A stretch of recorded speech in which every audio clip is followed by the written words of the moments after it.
सलामी बिगुल के साथ, ये सलामी बिगुल है। सलामी बिगुल के साथ सभी सिविलियंस यहां खड़े हो गए हैं। जो वर्दी में तैनात हैं उन्होंने सैल्यूट किया है। ये हमारा तिरंगा है और ये हमारा तिरंगे के लिए सैल्यूट बिगुल है। जहां अभी तक नारेबाजी हो रही थी, जोश था, लेकिन अब यहां पिन ड्रॉप साइलेंस।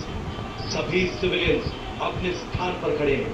जो वर्दी में तैनात हैं वो सैल्यूट कर रहे हैं और एक लयबद्ध तरीके से भारत और पाकिस्तान दोनों का झंडा नीचे आ रहा है सलामी बिगुल के साथ। ये बेहद ही कोऑर्डिनेटेड अंदाज में किया जाता है। दोनों पक्षों की तरफ से ये सोच होती है कि हमारा झंडा किसी भी सूरत में उनसे नीचे ना हो और इसीलिए ये सलामी बिगुल के साथ लयबद्ध तरीके से नीचे आता है। जैसे ही झंडा माथे के बराबर आएगा, ये सिख के जवान उसको पकड़ेंगे और अपने सीने से ऊपर रहते हुए वापस बैरकों की तरफ लौट जाएंगे। ये यहाँ की परंपरा है। हमारा तिरंगा हमारे सीने से ऊपर रहे, ये सोच है। और जैसे ही सूर्यास्त का वक्त हो गया है, झंडा अब हाथ में आ चुका है। हाथ में झंडा आते ही आप देखिए, भारत माता की जय हवा में लहराते हुए देखिए, झंडे को यहाँ फोल्ड किया जा रहा है और अब झंडे को वापस लाने की प्रक्रिया देखिएगा।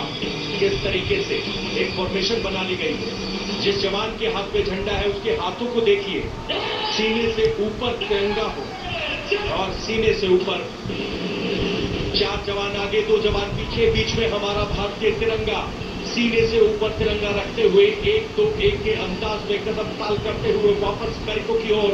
और ये बीटिंग गलफीट सेरेमनी के तहत भारतीय ध्वज को उतार लिया गया है और भारतीय ध्वज के पीछे आपको एक के बाद एक चलते हुए दिखाई देंगे बीएसएफ के अलग अलग बटालियन के झंडे।